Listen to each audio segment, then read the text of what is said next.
Hello everybody, it's Kim Wilson here. I think we're live now and it's time for the September card class in our private group here, or you may be watching later on YouTube. So the first card for today's class, I'm going to be using the very popular 3D Sunflower embossing folder. So I'm not sure if you can even see the whole thing here because it's so huge. So you can even get two card fronts in with one pass of this beautiful folder. It is back in non-orderable status, but it should be back in stock within 2 weeks. So here's a little tip. If you didn't get your sunflower folder yet, and I know a lot of you have it already, go to the website, the Stampin' Up! Website, in the store, put sunflower in the search box, find the sunflower 3D folder, and there will be a little option there to put your email address in, and you'll be notified as soon as it is back in stock. And that way you can grab it quickly before it runs out again, because it's been so popular. So we're going to be coloring today with sponge daubers and ink, kind of an old technique. Different sponge daubers here, and I have a nice little purse so I can use the same color and not have to wash them. But if you just have a few daubers, you can wash them out in water and that's fine. So I am going to get my Mossy Meadow card base folded and ready to go here. And I just realized my first two cards have no stamping on them. I didn't put anything on the inside of this card. If you have a kit, you'll have a blank basic white piece so you can put your own sentiment. And I do recommend for this season, Label Me Grateful is a really fun bundle and has some really nice sentiments and dies for the inside. But I didn't want to put anything on the outside of the card because it's so pretty. I didn't want to cover up anything. So I just put a little band of ribbon, and the instructions are posted here in the group. So let's get started with our coloring. If you have a kit, you've already got your sunflowers embossed and ready to go. So let me grab what color should we start with? I usually do start with the lightest color, even though I have a separate dauber for each color.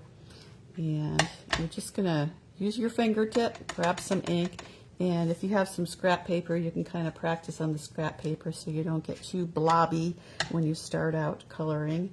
And just start lightly and just cover those sunflowers. And then you can always go in and add more ink afterwards. So I started out with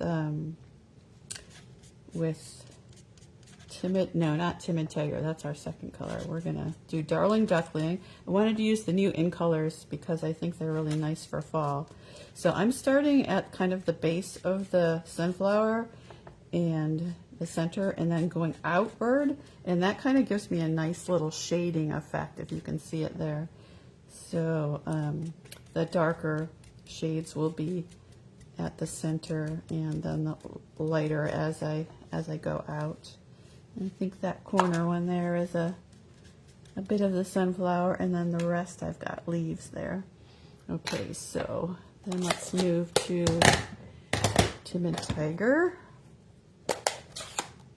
And grab my dauber and just add just a tiny bit just at the, I should have daubed that off, that's kind of dark, just at the base of those leaves. I do love it when the flowers have multiple colors in them. Okay, just a tiny little bit there. All right, and then what do we do next? How about the inside of the flowers? I used pecan pie. So let's see, where's my dauber here? I actually should have grabbed a darker brown too to add a little contrast there. But I can just keep adding. Maybe the center I'll make a little darker. Keep adding a little bit more of the pecan pie to darken up the very center for some shading. Okay, let's see. And then one more color, we'll do some Mossy Meadow. And this is kind of a dark color, so I don't want to get it too dark. So we'll just really lightly add some Mossy Meadow. My card base is Mossy Meadow, so I wanted to do my leaves in Mossy Meadow as well. And again, you can do the same sort of thing, add the darker color at the base and then pull up some lighter color. There's another leaf down there. Oop, I forgot one of my flower centers here, so let's grab the right dauber. See if I have any more ink left on it. Okay. And then I wanted to show you how I do the ribbon knots when they're like this, when I want the ribbon just around the card base, and not the card base, the layer, the top layer mat before I put it down. So on my sample I used the Timid Tiger ribbon. This is the faux linen ribbon. It's really, really nice to work with. This is the Darling Duckling, so I thought I'd try the same color that I used on the sunflowers for this one, but I've got about a 10-inch piece here, and I'm going to cut off 4 inches because that's going to be my knot, and then the rest of it is going to reach around the base here. Now if you're using a tape runner, I would just put my tape runner on and go ahead and just put that ribbon on the back there with your tape runner. But since I'm using liquid glue, I'm just going to use a bit of Scotch tape here and put that on. And then I've got the base of my ribbon going across, and then I'm going to go ahead and add it to my card base. And I'm going to put quite a bit of glue on that just because it's embossed on the back, and so it will, that way make sure it'll stay on. So there's my basic card, and then we will just slide that extra piece of ribbon, that 4 inches. You think you would just need a tiny bit, but you need at least 4 inches, otherwise it's just really hard to tie. And just make a simple knot on top of that piece, just like so, and then you can grab your snips and trim it off if you want, if one is longer than the other, or if you want it a little shorter.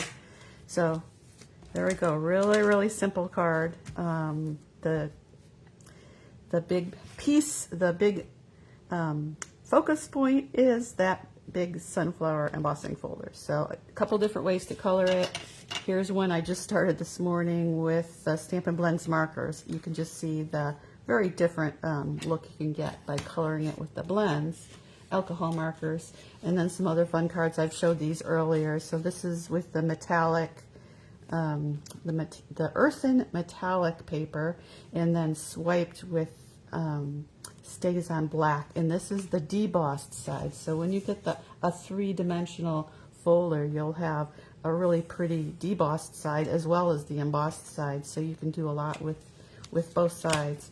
So there's one swiped again with Darling Duckling ink, a couple of ones I did a long time ago, just different colors of the embossing, and more.